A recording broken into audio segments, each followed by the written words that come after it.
Herkese merhabalar arkadaşlar. Enfes yemek tariflerine hoş geldiniz. Bugün sizlere pamuk gibi yumuşacık, kabarmalara doyamayan, aşırı pratik, şahane bir açma poğaça hazırladım. Sizleri hazırlarken kesinlikle uğraştırmayacak bir tariftir. Videomun başında özellikle göstermek istedim ki gerçekten abartmak istemiyorum ama hala sıcak olmasına rağmen görüntüsü bile kendini gösteriyor. O kadar lezzetli oldu ki anlatamam. Mutlaka denemelisiniz diyorum ve tarifime hemen geçiyorum. Poğaçamız için ilk olarak yoğurma kabına 1 yemek kaşığı kuru maya, 2 tane yumurta ama sarılarını üzeri için ayırıyorum. 3 yemek kaşığı toz şeker, 1 su bardağı ılık su, 1 su bardağı ılık süt ve 1 su bardağı sıvı yağ alıp biraz çırpıyorum ki maya eriyip aktif haline gelsin.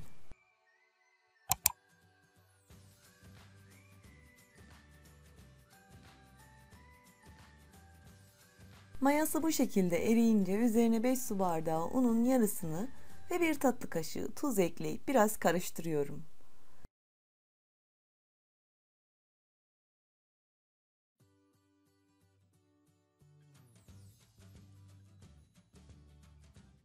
Sonra kalan unu da ekleyip hamuru elimle yoğurmaya başlıyorum. Bu poğaçamızın püf noktası hamurunun oldukça yumuşacık olmasıdır. Kesinlikle artı un eklemeyin. 5 su bardağı tam iyi geliyor. Yumuşacık poğaçalar yapmak istiyorsak dediğim gibi sonradan un eklemeyin. Çünkü hamuru gayet yumuşak olması gerekiyor. Gördüğünüz üzere hamuru toparlayınca 1 yemek kaşığı yumuşak tereyağı ekledim ve tereyağını tamamen yedirene dek yoğurdum. Tereyağı oda ısısında beklemiş olursa hamura yedirmeniz kolaylaşır. Yumuşaklığından dolayı elimizi hamur çok fazla salmıyor ama yağı ekleyip yedirince pürüzlüğü tamamen gidiyor. Bu da demek oluyor ki hamur tam olmuş demektir. Artık hamurumu böyle yoğurdum ve şimdi de üzerini örtüp 1 saat gelişip kabarmasını bekliyorum. 1 saatin sonunda kabaran hamurun havasını alıp toparlayınca masaya alıyorum.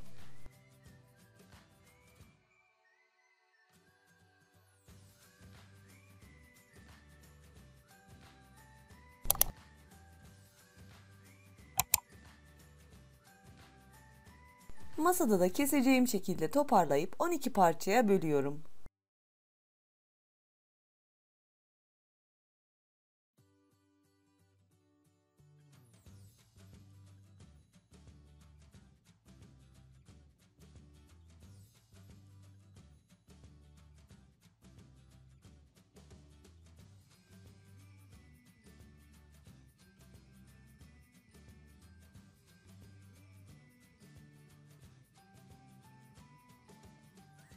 Sonrasında 12 tane beze yapıyorum.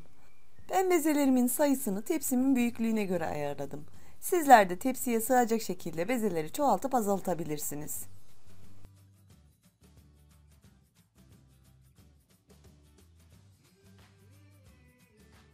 Artık sıra geldi poğaçanın şeklini vermeye.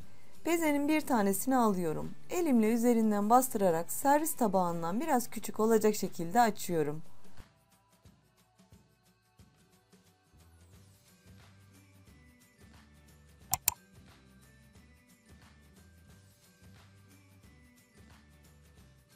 Bu şekilde açınca üzerine oda ısısında beklettiğim tereyağdan tatlı kaşığının ucuna alıp yani göz kararı çok az üzerine sürüyorum.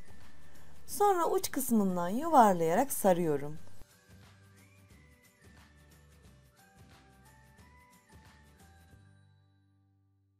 Sardığım ruloyu biraz böyle burkup iki uç kısımlarını birleştiriyorum.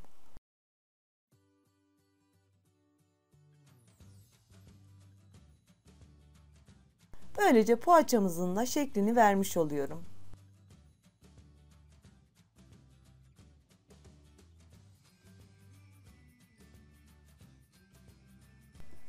Ne kadar kolay bir şekli olduğunu hatta hemen bir kez daha göstereyim. Gayet çok basit.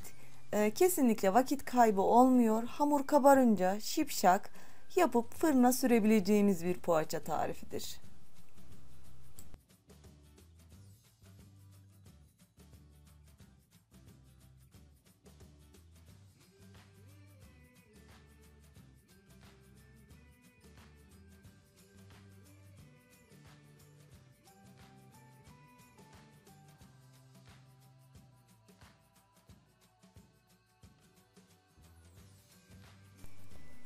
Bütün bezelerime şeklini verip tepsiyi doldurdum.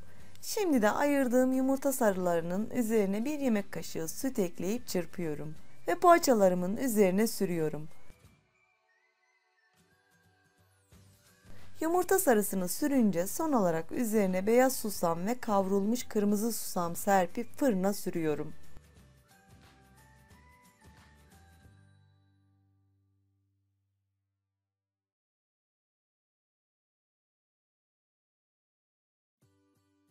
...180 derece fırında 30-35 dakika boyunca pişiriyorum. Ama her fırın farklı pişirdiği için bu süre değişebilir. Sizler kontrol edip üzeri nar gibi kızarınca çıkartabilirsiniz.